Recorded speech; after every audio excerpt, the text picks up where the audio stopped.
आप देख रहे हैं न्यूज इंसाइडर 24/7। आइए नजर डालते हैं देश और दुनिया की 20 बड़ी खबरों पर। ईरान के सुप्रीम रहनुमा अयतुल्ला अली खामेनेई ने अमेरिका को सख्त इंतबा देते हुए कहा कि अगर यूएस ने ईरान पर हमला किया तो ये जंग पूरे इलाके में फैल सकती है। उन्होंने दावा किया है कि अमेरिका ईरान के वसाइल पर कब्जा करना चाहता है और इंसानी हकूक जैसे बयानात सिर्फ बहाने हैं, जबकि हाल ही में हुए एहतजाजात को उन्होंने फौरन साजिश करार दिया। पीपल्स डेमोक्रेटिक पार्टी के सरबराह महबूबा मुफ्ती की जानिब से ट्वीट करते हुए कहा गया कि शहर खास श्रीनगर के बाबादम में हुई कटपात सेशन उनके लिए बहुत जज्बाती और सुकून देने वाली रही। उन्होंने कहा कि घुटन भरे हालात में लोगों का बेखौफ अपने दिल की बात कहना शिफा जैसा लगा, लेकिन सबसे ज्यादा जेनजी लड़कियों की हिम्मत और वाज़ेह सोच ने उन्हें मुतासिर किया, जो कि शहर के दर्द, उम्मीद और मसाइल को पुरअसर अंदाज में भी बयान करती नजर आई, जो इस बात का इशारा भी है कि खामोशी और मायूसी के दरमियान एक नई बहादुर आवाज उभर रही है। मरकजी बजट 2026-27 में जम्मू कश्मीर यूनियन टेरिटरी के लिए 43,290.29 करोड़ की रकम तजवीज की गई, जो कि मौजूदा साल के मुकाबले में तकरीबन 2,000 करोड़ से जायद की है। बजट के मुताबिक इसमें रिसोर्स गैप को पूरा करने के लिए central assistance disaster response fund के लिए grant, Jhelum Tawi flood recovery project के लिए इक्विटी और कैपिटल एक्सपेंडिचर के लिए मदद भी शामिल है, जो कि मरकज की तरफ से जम्मू कश्मीर की तरक्की और मदद पर मजीद तवज्जो को जाहिर करती है। Jammu Kashmir board of school education कल जमात 11वीं के इम्तिहान का रिजल्ट दोपहर के करीब जारी करेगा। बोर्ड के चेयरमैन गुलाम हसन शेख ने कहा कि रिजल्ट की तैयारी मुकम्मल हो चुकी है और 11:30 बजे के बाद किसी भी वक्त नतीजे ऑफिशियल तौर पर अनाउंस किए जा सकते हैं, जिसमें कि कश्मीर डिवीजन और जम्मू के विंटर जोन के तकरीबन 81,000 से जायद तलबा ने इम्तिहान दिया था। पीपल्स डेमोक्रेटिक पार्टी के सरबराह महबूबा मुफ्ती की जानिब से आज कहा गया कि जम्मू कश्मीर हुकूमत को ओल्ड श्रीनगर या फिर शहर खास की तरक्की के लिए अलग बजटरी प्रोविजन रखनी चाहिए, क्योंकि इस इलाके के अपने खास मसाइल हैं। श्रीनगर के बाबादम खानियार में जलसे से खिताब करते हुए उन्होंने कहा कि यहाँ के अक्सर लोग handicraft, tourism, road side vending और ट्रांसपोर्ट से वाबस्ता हैं और मशीन मेड प्रोडक्ट की वजह से आर्टिसन की आमदनी भी कम होती जा रही है। जम्मू कश्मीर के लेफ्टिनेंट गवर्नर मनोज सिन्हा की जानिब से बजट 2026-27 की तारीफ करते हुए कहा गया कि ये बजट, जो कि फाइनेंस मिनिस्टर निर्मला सीतारमण ने वज़ीर आज़म नरेंद्र मोदी की रहनुमाई में पेश किया, माशियत के लिए तेज तरक्की, इंफ्रास्ट्रक्चर को मजबूत करने और 7 स्ट्रेटेजिक सेक्टर्स में मैन्युफैक्चरिंग को फरोग देने पर मरकूज है, जबकि वेलफेयर पर भी पूरी तवज्जो रखी गई है। उन्होंने ये भी कहा कि manufacturing, infra, MSME, health care और अर्बन डेवलपमेंट जैसे सेक्टर्स पर फोकस से मुल्क की प्रोडक्शन और रोजगार के मौके बढ़ेंगे और जम्मू कश्मीर में एनवायरमेंट फ्रेंडली माउंटेन ट्रेल्स के ऐलान से टूरिज्म को नई ताकत मिलेगी और नौकरियों के रास्ते भी खुलेंगे।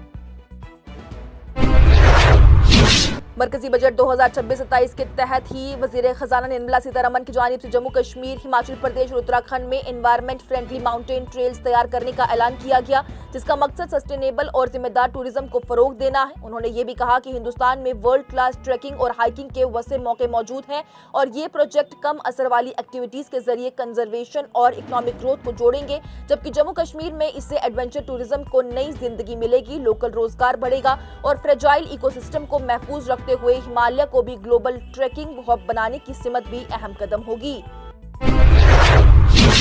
ऑपोजिशन जमातों की जानिब से मरकजी बजट पर सख्त तनकीद की गई, जहां कांग्रेस ने इसे बिल्कुल फीका करार देते हुए कहा कि ये बनाए गए शोर शराबे से काफी कम है। कांग्रेस रहनुमा जयराम रमेश ने बजट स्पीच को गैर शफाफ बताया, जबकि समाजवादी पार्टी के मेंबर पार्लियामेंट डिंपल यादव ने कहा है कि बजट में खवातीन, नौजवानों, तालीम, सेहत और ज़राअत के लिए कोई खास चीज नहीं है और ये अवाम की उम्मीदों पर खड़ा नहीं उतरता।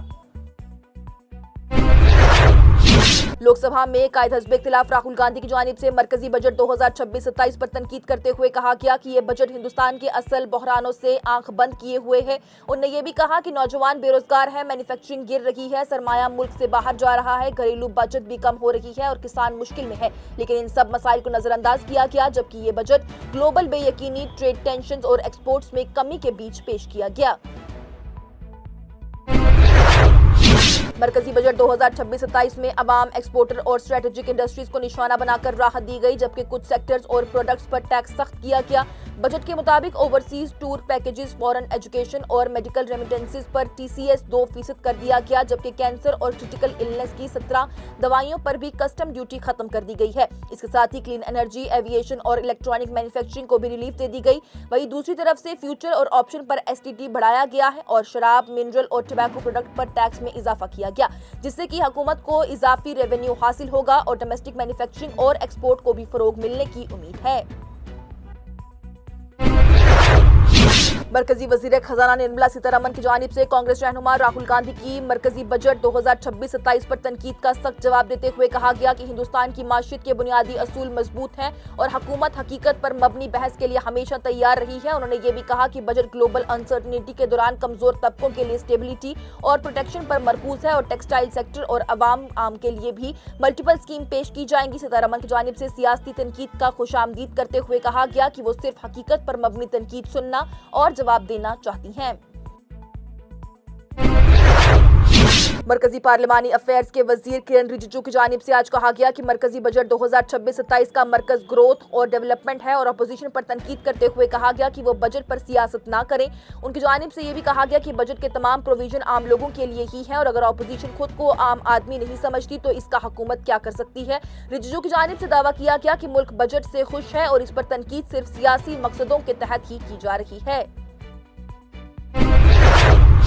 मगरबी बंगाल की वज़ीर आला और तृणमूल कांग्रेस की सरबराह ममता बनर्जी की जानिब से सुप्रीम कोर्ट में इलेक्शन कमीशन के खिलाफ रिट पिटीशन दाखिल की गई, जिसमें उन्होंने स्पेशल इंटेंसिव रिवीजन यानी SIR के इलेक्टोरल रोल प्रोसेस पर सवाल खड़े किए हैं। पिटीशन में उन्होंने कहा कि SIR के दौरान लोगों को बहुत तकलीफ हुई और 140 से जायद मौतें भी हुई हैं और ये अमल रिप्रेजेंटेशन ऑफ पीपल्स एक्ट और ह्यूमन राइट्स की खिलाफ वर्जी है। बनर्जी की जानिब से ये भी इल्जाम लगाया गया कि 8100 माइक्रो ऑब्जर्वर्स को बिना प्रॉपर ट्रेनिंग या फिर एक्सपर्टीज के डिप्लॉय किया गया, जो कि इस सेंसिटिव और क्वासी जुडिशियल काम के लिए जरूरी है।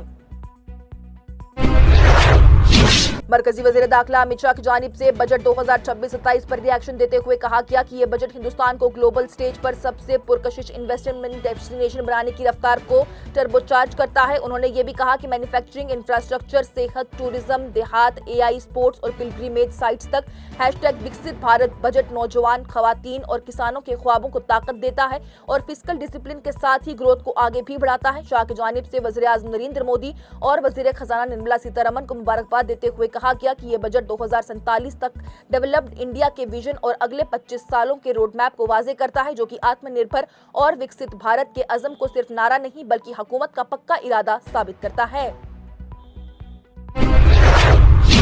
वज़ीर आज़म नरेंद्र मोदी की जानिब से मरकजी बजट 2026-27 को तारीखी करार देते हुए कहा गया कि यह बजट 140 करोड़ हिंदुस्तानियों की उम्मीदों का अक्स है और विकसित भारत के लिए वाज़े रोड मैप पेश करता है। उन्होंने ये भी कहा कि यह बजट रिफॉर्म्स के सफर को मजबूत बनाता है, मेक इन इंडिया और आत्मनिर्भर भारत को नई रफ्तार देता है और खवातीन की ताकतमंद शिरकत को नुमाया करता है, जबकि MSMEs को दी गई हिमायत उन्हें लोकल से ग्लोबल बनाने में मदद देगी। मोदी की जानिब से ये भी कहा गया कि यह बजट 2047 तक डेवलप्ड इंडिया की बुनियाद रखता है और फिस्कल डिसिप्लिन के साथ तेज इकोनॉमिक ग्रोथ और मुल्क के मुस्तकबिल को भी मजबूत करता है।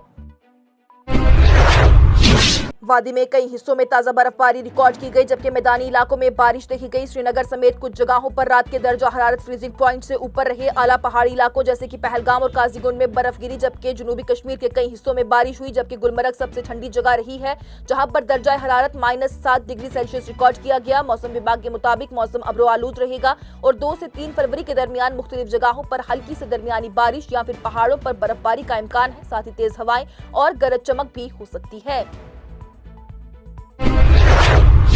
कोर्ट कल सोनम वांगचुक की बीवी गीतांजलि जे एंगमो की दरख्वास्त पर समाअत करेगी, जिसमें कि उन्होंने क्लाइमेट एक्टिविस्ट की नेशनल सिक्योरिटी एक्ट के तहत गिरफ्तारी को गैरकानूनी और मनमानी करार दिया। जस्टिस अरविंद कुमार और जस्टिस PB वराले पर मुश्तमल बेंच मामला सुन सकती है, जबकि वकील कपिल सिब्बल ने दावा किया है कि पुलिस ने सिलेक्टिव वीडियो पर भरोसा करके अथॉरिटीज को गुमराह किया और वांगचुक ने अपने डेमोक्रेटिक हक के तहत ही तनकीद और एहतजाज का सच बताया। इस साल मरकजी बजट में हिंदुस्तान ने छाबर पोर्ट प्रोजेक्ट के लिए कोई फंड एलोकेट नहीं किया, जो कि US की ईरान पर नए सैंक्शंस के बावजूद एक नया रुख है। पहले हर साल 100 करोड़ इस मेगा कनेक्टिविटी प्रोजेक्ट के लिए रखे जाते थे, लेकिन अब ये वेवर 26 अप्रैल को खत्म हो रहा है। छाबर पोर्ट को हिंदुस्तान और ईरान मिलकर डेवलप कर रहे हैं ताकि ट्रेड और कनेक्टिविटी बढ़े और इससे international north south transport corridor का भी हिस्सा बनाया जा सकता है, जो कि हिंदुस्तान, ईरान, अफगानिस्तान, रशिया और यूरोप को फ्रीट के लिए जोड़ता है। और सऊदी अरब के एक बुलंद ओहदे के रस्मी अफसर की जानिब से यूएस मीडिया रिपोर्ट्स को झूठा करार देते हुए कहा गया कि रियाद ने वाशिंगटन पर ईरान पर मिलिट्री हमले के दबाव डाला है, बल्कि रियासत अभी भी दोनों मुल्कों के दरमियान अमन पसंद हल निकालने की कोशिशों को सपोर्ट करती है। उन्होंने वाजे किया कि सऊदी अरब किसी भी किस्म के फौजी अमल के लिए अपनी हवाई हद और जमीन इस्तेमाल होने को पूरी तरह से मुस्तरद करती है और डिप्लोमेसी और डायलॉग के जरिए टेंशन कम करने पर जोर देती है, जबकि मीडिया रिपोर्ट्स जो कह रही हैं कि पोजीशन बदली है वो असल हुकूमती स्टांस नहीं है। इसके साथ ही टॉप 20 हेडलाइंस का ये मरहला हुआ इख्तिताम पजीर। दीजिए इजाजत, लेटेस्ट अपडेट्स के लिए देखते रहिए न्यूज इंसाइडर 24/7।